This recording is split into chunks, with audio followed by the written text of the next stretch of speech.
Welcome to Gazette Sports Week, sponsored by 54 Fitness, and I'm Dan Russman with Stephen Pistone. Stephen, we're going to start off with our local sports segments. We'll start with football. Exciting Hammonton football game the other night. Started out, it looked like it was going to be kind of a bore fest for a while. There was 8-0 Hammonton early in the game after they got a safety, and then on a Sean Riker 38-yard touchdown run, put them up 8-0 at the half. And well, they were going to probably maybe hold on to it. It was that kind of just a sloppy kind of game. But then Washington Township came back and had, on two Joe McKill touchdown runs, 1 to 2 yards, 1 to 7 yards, took a 14-8 lead. Hammonton was kind of forced to come back. They struck pretty quick though. Christian Weissman hit Ray Tripolletti on a 63-yard touchdown to tie the game essentially. Or I think Hammonton got a 15-14 lead at that point.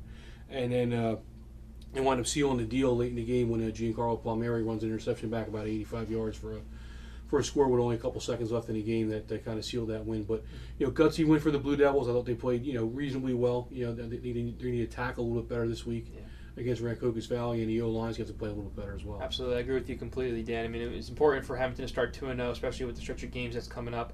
But I don't think this was that convincing of a win. I would say the first 3 quarters of the game, Hammonton was kind of just stagnating on offense.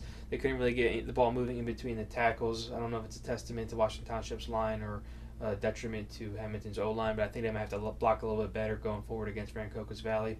I mean, it was good to see them attempting deep passes. I know they only attempted, I think, about 11 passes overall on the season so far. So for them to chuck it deep and score that way, that was encouraging. They also got another defensive touchdown from G. Palmieri. So yeah, it's good to see them finding ways to score. I don't know if that's going to be conducive to success going forward. I think they might have to rely on their offense a little bit more. But yeah, like I said, a tough test awaits in Rancocas Valley. This is a team that can hang 30 points on the team with ease. And I think for Hammonton to have a shot in this one, they're going to have to win the turnover battle yet again and be a little bit more efficient on offense, because I don't think they were that efficient on Friday. Yeah, it starts a tough stretch for the Blue Devils. They play the next 4 on the road at RV, then they go to Williamstown, the week off, they go to Cherokee, and then they go to Millville. So, I mean, that's going to be a tough stretch for them. Yeah. I would think they have to at least split those games if they're going to have a shot at maybe trying to get into those South Jersey playoffs.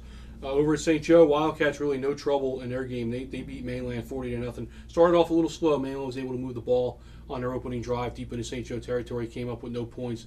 And, they defense played pretty good on St. Joe's opening possession as well. But, Q Townsville scores 3 touchdowns in this game, runs for 182 yards. Jada Byers adds 129 yards on 7 carries, scores twice. And then the freshman Ahmad Ross got a touchdown late in the game, a 64-yard run. But for St. Joe, they tried to throw the ball a little bit, did okay. The Mitchell kid, Mitchell Donovan, completed, I think, 5 of 7 in this one. Hit Diego Martinez on a nice pass. Nate Johnson on a couple of receptions as well. So the Wildcats, Wildcats starting to open up things a little bit. I think they kept it conservative in this one because they do play Holy Spirit this week. They didn't want to show too much. Because Spirit was their scout, and so we'll see this weekend because that Spirit game's gonna be really tough. It's gonna be a good one, but until then, this was a good win for St. Joe. Kudos to you on your shutout prediction, by the way. It looked like it was in jeopardy there. It did early on. For first possession, it looked like Mainland marched down the field on that first drive, I think, into the red zone of St. Joe. And they did made a very nice adjustment because I think after that, I don't think Mainland really got down the other end of the field at all. I think once or twice they might have made it back into the red zone of St. Joe. But this was a textbook win for St. Joe. That defense was swarming Mainland. They really snuffed out anything that they were trying with a lot of the option plays they were running. And solid, dominant running game. You look at these big plays, 35-35, again, 64 and 47. Those were 4 of the long touchdowns that they had in this game. And they really put this one away with authority there. They're going to need those big splash plays, and they've proven time and time they can do it. Jada Byers is really coming into his own. Q Townsville has been phenomenal for St. Joe his whole career. Runs angry, it seems. I really love the way this kid runs. And like you said, this is a big win, but the real test is next week against Holy Spirit. Probably one of the biggest games of St. Joe's season, and we know how last year's game panned out, going all the way to overtime and ending in a pretty heartbreaking way for St. Joe. Absolutely. So hopefully they have a little bit more tricks up their sleeve. And on Thursday, if you check out a high school football report with Sean Riker and me, you'll hear more about the last week's games. We'll preview next week's games as well. That comes out on Thursday, so be sure to check that out. Move on to some field hockey. Hammonton field hockey team, they open their season. They lose 2-1 to Kingsway. Pretty close game here. A game where, I think Kingsway handled them pretty easily last year in 2 matches. But this game, Kingsway took a 1-0 lead in the first half. Hammonton was able to tie it on Bellamore to Leeds goal. And then late, by about 4 minutes left in the game, Kingsway scored to take the lead, and they wound up holding on, got the win there. Not too bad a start for Hammonton. I think they played better than they expected to play in that one. Right. I mean, you look at the matchups against Kingsway last year, and in the two meetings between Kingsway and Hammonton, they outscored Hammonton 11-2. So for them to hang in this one to the very end, I think it's a little bit of a moral victory, so to speak. This is a really good team in Kingsway. They had a nice run to the Group 4 semifinal last year after finishing 16-4-1. And they returned a lot of talent. Yeah. Girls like Peyton Barr, Abby Brown, Madison McGuire. So kudos to Hammonton for hanging with them in this one. And I think good things are on the horizon for them. You look at their upcoming schedule, GCIT, Woodstown, and Gloucester. These are teams that they're combined 4-0 against last year. Yeah, so three pretty winnable games. I think the wins are going to come this week for them. Absolutely. St. Joe, kind of an up and down week for them. They opened this season down at Holy Spirit against a rebuilding Spartans team. They win that one 12-0. They cruising it. I was down there. Gianna Morgani had 5 goals in that one. Gabby Skoka added 2. Senior Gianna Perna got the first goal of her career, which was nice towards the end of the game there. But then they go to Delsea on Saturday, and they get hammered 9-0 against a pretty solid Delsea team, a team that was like a Group 3 finalist they were last year. undefeated last year. Yeah. So, for St. Joe, kind of hard to tell because, they took care of business against a bad team and then, kind of got it handed to them against one of the better teams in South Jersey. So you're not really sure at what stage they're at right now. I know Coach Burke said, going to the Delsea game, we're going to find out where we're at. Well, if that's where you're at, you probably need to do a little bit of work right now. Yeah, I would like to think that St. Joe's a little bit in between of the 9-0 loss and the Holy Spirit win, 12-0. But the win was nice. Gianna Morgani had probably one of her best games of her career.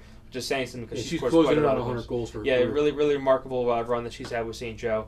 And the loss to Delsea, like you said, that's a really good program. They nearly went undefeated last year. One of the better teams in South Jersey, a very balanced team. So I think there's really no shame in losing a game like that. I don't see them winning many 12-0 games, but I also don't see them losing many 9-0 games either. So hopefully they'll even out a little bit in the coming weeks. Okay, and we'll wrap up the first segment with Hammonton's tennis team. The girls go 2-0 last week. They beat Williamstown 4-1. They trimmed Kingsway 3-2.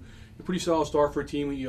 2 Tri-County Royal Division games, which is going to help them stay atop the standings there, and solidify them PowerPoint wise because they're pretty big schools as well. So, for them, Kara Samuel had 2 wins last week. I think Sarah Richardson had 2 wins. One of the doubles teams also won a couple times. So for Hammonton, a good start. Yeah, very good start. The singles 1, 2, and 3 lineups took care of business against Williamstown, and the doubles 2 played well as well. I think they would have swept everything if they didn't have to forfeit a doubles 1 matchup. It looked like. I don't know what went into that, but very good showing overall. I think this is a solid lineup out of the gate. They returned a lot of talent, and it looks like they're getting a little bit of effort from some new faces as well. So I'm looking forward to seeing how they develop this year because they had a pretty nice run last year. And it looks like they're going to make another deep run in the playoffs this year as well. So we'll see. We come back on Gazette Sports Week, sponsored by 54 Fitness. We're going to talk boys soccer, girls soccer, and a little cross country. That's coming up right after this. Go to Showcase Sports when you're looking for high school sports equipment and apparel, featuring gear with the logos of the Hammonton Blue Devils, St. Joseph Wildcats, and other high school teams. Welcome back to Gazette Sports Week, sponsored by 54 Fitness. We'll do a little boys soccer here. Hammonton's boys soccer team, they dropped their opener 2-0 at Kingsway. Devin Pyro had 12 saves in that game. Kingsway, one of the better teams in South Jersey. Not unexpected to say you're going to go up there and drop your opener. But I think for Hammonton, a 2-0 game was a pretty solid performance. Yeah, it's a solid performance, and I think it's a fortunate outcome given the barrage that Devin Pyro had to face. You mentioned the 12 shots there. Hammonton only had 4 on their own end, so they got to do a little bit better. But like you said, Kingsway's a good team, so it's hard to get opportunities against a team of that caliber. But I do think they will also bounce back this week. GCIT, Woodstown, Glassboro, I think is the games they have coming up. So I think better things are coming for Hammonton. I think the wins are going to come soon. Absolutely. Another team that struggled a little bit last week was St. Joe's boys soccer team. They go against Atlantic City. They lose 8-0 in the opener. Then they go to Buena and lose 8-1. Again, 2 of the better teams in the Cape Atlantic League. I think Coach said it was like playing a pro team going down to Atlantic City, and it kind of was. Yeah. Sean Hefner had the goal in the loss to Buena. They're rebuilding right now. They got to bounce back this week. I think they have Pleasantville later this week, which is going to be tough. Another kind of perennial power in the Cape. So for St. Joe, the wins aren't going to be, really. There aren't going to be a lot of them this year. They're going to be kind of few and far between. But I think this team's main focus really now is just on kind of understanding what they have to do, grasping the game a little bit, learning and getting, just continue to show improvement game to game. Yeah, it's unfortunate. I think this is going to be a little bit of a work in progress. This team here, and it's kind of a situation similar to last year, where they kind of just feed on the fellow bottom feeding teams, and outside of that, they're really not going to be in many games. And I just don't think they had that many weapons outside of Sean Hefner. You would like to see somebody step up, and it still remains to be seen whether or not that'll happen. But I think right now they're trying to weather the storm. Absolutely. Move on to some girls soccer. St. Joe's girls, they tied Gloucester 1-1. Nikki Cirigliano, who was up here a couple weeks ago, she scored the goal for or St. Joe, I should say. And then the Buena game got postponed. It'll be played in a couple weeks. I think it was a weather issue there. But, I mean, for St. Joe, to go down to Gloucester, a team I thought they were going to beat, because Gloucester kind of struggled a little bit last year. One-win team last year. But for St. Joe, kind of a rough start. Didn't get too many offensive opportunities in this one. But they come away with a tie, which I guess is is better than losing. But I mean, you would prefer to get a season opening win, I think. Yeah, I don't know how much victory there is in tying a team that only won one game last year. I think they would have fared better in that game if you look at it on paper. They did get 14 shots off, which is impressive. I think if they keep that attack up, they might improve on down the stretch. I think the wins might come. I think this is a team that we expect to improve around Nikki Cirigliano. I mean, she's been great for them, and just the same thing with the boys team. You got to get some other faces stepping up and helping out, because soccer is not a sport where you want to have one player doing everything. No, really, hard. you need to have a couple of different scores from different kids who can put the ball in the net. Hammonton's girls soccer, they lost their opener 2-0 to Kingsway, but then they bounced back. They beat Middle 3-0. Brianna Garcia had a goal. Kendall Stansberry and Nicolette Leo also scored in that one.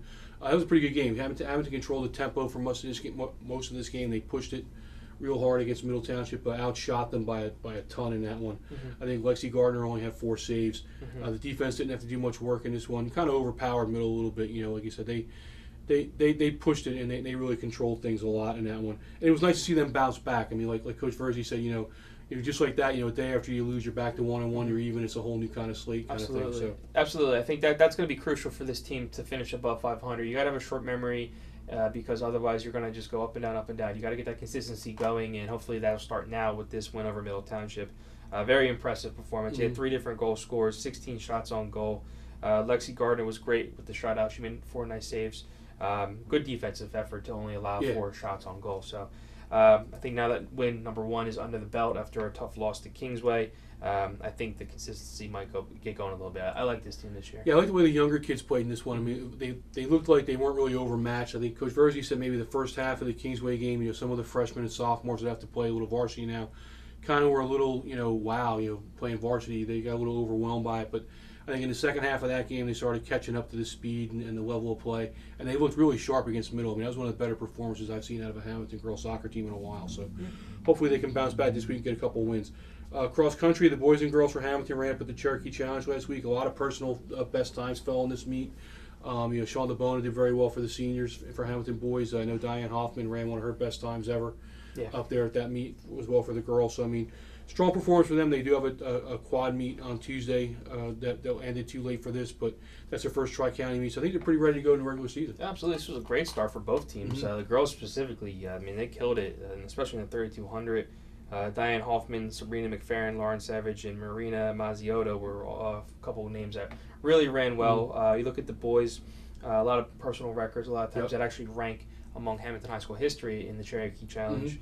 I'm sorry, that was for the girls. The boys had 13 personal records overall. Best, So a very good performance on both ends, and a great showing in the freshman division as well. The freshmen are running well yesterday. They did. And I really don't think you could ask for a better all-around performance to start the season for each of these teams. I've always appreciated how they continue to improve each meet, so I'm looking forward to see what is coming from here for both of these teams. We'll have the results on all those teams next week, and we'll recap their games, soccer and cross country as well. So be sure to check that out next week. When we come back on Gazette Sports Week, I'll have an interview with Sam Rodeo, a manager of the Hammonton Hotshots, going to be up here, talk to us about how their season ended. Not the way they wanted it to. They fell short of another ACBL championship, but that's coming up right after this. If you're looking to buy or sell, call Ricky Noriello at RE/MAX, with 2 locations in Williamstown and Mays Landing to better serve you. Call Ricky Noriello direct at area code 609-352-9476. That's 352-9476. Or email him at rickym.remax@gmail.com. Remember, if you're looking to buy or sell, call Ricky Moriello at RE/MAX today. Gazette Print Shop is here for you or your business. Whether you need a logo, posters, mugs, stationery, t-shirts, and much more, they can design it and make it a reality. Gazette Print Shop will help you promote your business and spread your message. Give your marketing a new direction with GPS. Gazette Print Shop. Welcome back to Gazette Sports Week, sponsored by 54 Fitness, and joining us this week from the Hammonton Hot Shots is Sam Rodeo. We'll wrap up the summer stuff. Let's talk a little baseball here. Yeah. You guys make the finals again, but didn't really go the way you wanted it to this year. Didn't make it 3 in a row, but kind of got knocked around a little bit by Margate. But I mean, just talk about the season a little bit. How do you think it went? Yeah. Well, it went good until the last week of the finals. I mean, I think we had a nice team. We really did. We ran into a better team, and now seems like it was forever ago, but it's only been a few weeks ago that it ended. But you take some time back and you think about it all with a clearer head and a calmer mind, and you just tip your cap. And Margate was very good. They were very good, and 1 through 9 that lineup hit. They hit a ton of home runs. They had very good pitching. They were the better team. I think our team was very good. I don't think we played bad at all. No. I think we played pretty well. We scored a lot of runs in the finals. Yeah. A lot of years, I think the team we had probably wins the league. But we just ran into a good team, and they talked. I mean, you said. I mean, they went out. Yogi went out this year. Yogi Hiltner, their manager, he went out. And he loaded up his lineup a little bit. Got a couple new guys in, and I mean, they bashed the ball around a little bit. They kind of use the long ball, which you guys are more of a I don't want to say station to station team, but Yeah, they. I mean, it was 83 home runs they hit in 30 games played, approximately, which is just unbelievable. Absolutely. With wood bats. We hit somewhere around 33 or 35 home runs, which is the most we've ever had. We had a pretty good offense this year, relative to years past. We've had to manufacture runs. We hit some long balls. We drove the ball a lot. But Yogi, and all those guys, I don't think we're too happy about the last 2 years. And a couple guys rejoined the team. They were there before. They played in the minors or were hurt or whatever. Decided to get back in shape, get playing again, and it was just they had a very complete team. Yeah. Well, that's one thing. I mean, that people during the summer, a lot of places made a big deal out about the fact that they have a lot of guys who have played pro ball. But you guys had some guys too. I mean, they're not the only team that's putting guys out there. Yeah. The league's kind of starting to attract those kind of players. Yeah, absolutely. The league is attracting those players, and there's a lot of those players from this area now. And I think that says a lot for South Jersey baseball, for Atlantic Cape County baseball. There are a lot of talented players that have played at high levels. I think this area is becoming a baseball area. I don't know. We call it the Mike Trout effect. Yeah. A lot of kids are playing more baseball. More often they're training baseball specific now in the off season, weightlifting, running, swimming, throwing, hitting, whatever. And you're seeing a lot of guys have a lot of success, and then coming back, whether after their pro career, after their college career, then they come back and play. We had there were a couple comments. That series was, not to sound corny, almost a minor league game. Minor league series kind of. You had a lot of guys on both sides with minor league experience. Margate had one guy that played in the major leagues.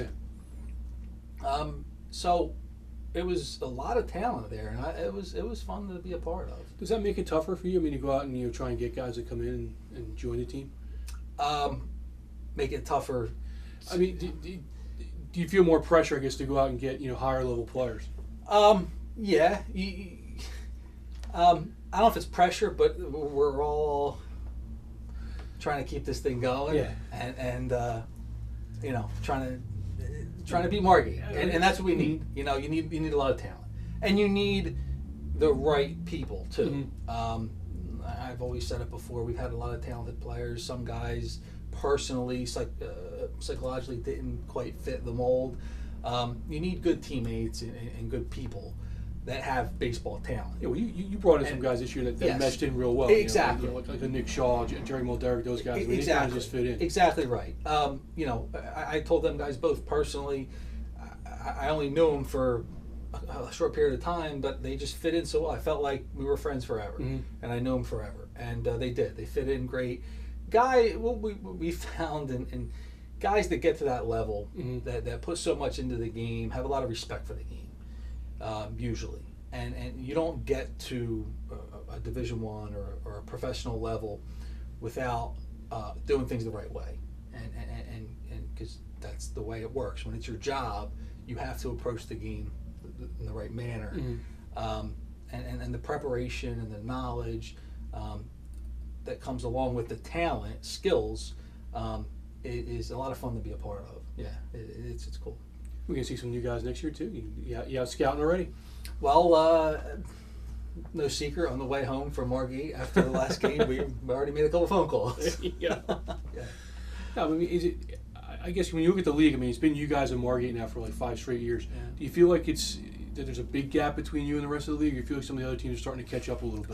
No, it's not that big of a gap. It's not. Regular season, I think there was only 1 or 2 10-run games we were into. I think. I think one thing you're seeing, the talent on the other teams is there, on the roster. The problem, I think it was league-wide this year, was the level of commitment that a new generation is lacking. Okay. Yeah, well, that was an issue for you guys. All over the area. I mean, you guys, it was a big issue for us. You guys played a lot of games where, and I would say it, where you got too many pitchers in a lineup. Yes. Kind of thing, Yes. Where guys playing out of position. Yeah. In situations where 1 or 2 injuries, and now you got to play 3 guys out of position, Yep. and it really kind of. It's a problem. Yeah. It's a problem. Brad Mountain had 30 some at bats. Kevin Baxter played left field in Game 3. Yeah. There's no reason for that. On day one, when we had a roster of 25 names, we thought all those 25 names were pretty talented. And with all those 25 names, things could have been different. And that was a problem around the league. Talking to all the teams, Absecon in the semifinals. Yeah. After the first half of the season, we thought Absecon was going to be a very dangerous team. Something happened. I don't know. Down the stretch in the playoffs, guys didn't show up. Yeah, they had a game Frankly. against you guys where they were missing about half their starting lineup. Yeah. And the team they put out there in the semifinals was not the team that they was Absolutely. representative of them. Yeah. Ocean City, I know, had problems. Egg Harbor City had some problems. Yeah, there's definitely a commitment is different today than it was 5 years ago, 10, 15 years ago. Is that going to be the hardest thing, you think, for the league to keep going? Is to be able because guys are getting older. Yeah. And when you talk about Margate team, I mean, that's a team with a lot of experience, but a lot of guys that are on, the wrong side of maybe 30, 35 years old, where they're not going to be playing too much longer. Yeah. I mean, is it getting tough to maybe attract these young kids because they don't want to make that commitment? You have to. I think you have to really spend more time now talking to a kid up front, whether it's a young kid coming out of high school or in college or whatever, and really leveling with them what they are looking for out of this team, out of this league. I'm very excited about the group that's coming through the high school right now. I got to know a few of them. We worked out last winter. I got to know 10, 12 of them. There's a lot of talent there. They're real. I think they're really good kids from like, talking to them and hanging out with them a bit. Are they going to be focused on baseball in college? We'll see.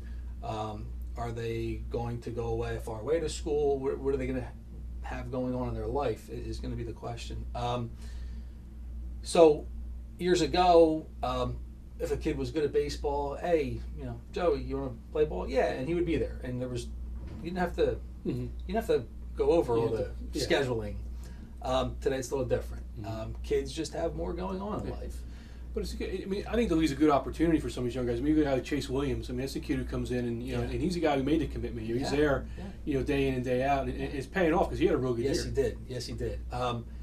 He did. He hit his butt off, and there's a great story of in high school he wasn't the star. No. Going into college, he goes to a small D3 school in Pennsylvania, DeSales. Nice program, but it's not on ESPN. You know, you don't hear about it in the newspaper really. And he's a utility spot starter, bench guy there.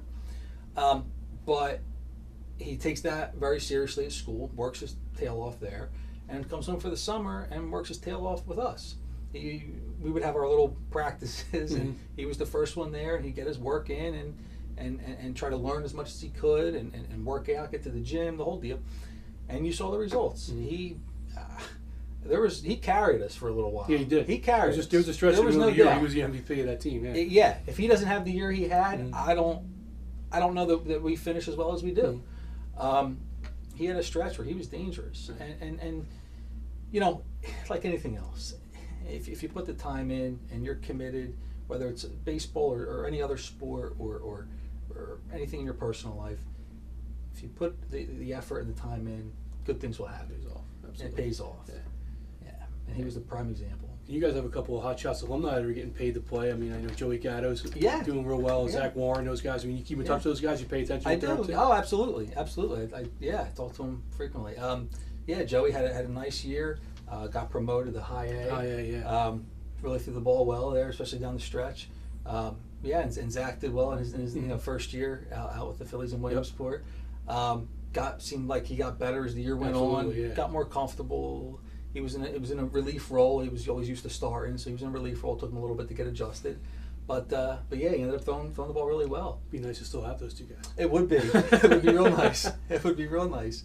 Yeah, and there it is. There's a lot of, like I said, there's a lot of guys from the area that are really doing well. I was just messing around on the computer over the weekend, checking up on guys. The minor league seasons are kind of done now. And another one, Brett Kennedy. We'll take Hot Shots alumni status from him, but because before he signed, he was leading towards playing for us, so I got to know him a little bit. He led the Texas League in wins. Yeah, went to Atlantic City High School, and they're all guys. I keep saying it again. These are all guys you really want to root for. They work their butts off. They have the right attitude. They always have a smile on their face, and you just wish them all the best. Yeah. All right, man. Well, wish you the best and good luck next year. Thank you. Talk to you. Thanks for having me. And when we come back on Gazette Sports Week, we're going to do some little pro stuff, talk some Eagles, and talk some Philly stuff. And that's coming up right after this. Di Donato Family Fun Center is a beautifully renovated place that's fun for the whole family, featuring the Alley Restaurant, the Gutter Bar, galactic golf, video games, and bowling lanes. Maplewood is known for their homemade spaghetti, their comfortable atmosphere and seating with complimentary bread and salad, along with great service to make it feel like home. At Maplewood, you are sure to get that Italian family love.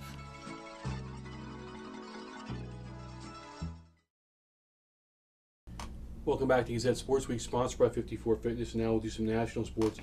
NFL season started last weekend. The Eagles opened up with a win down in Washington. They kind of reversed the curse of playing down in D.C. for the last couple of years.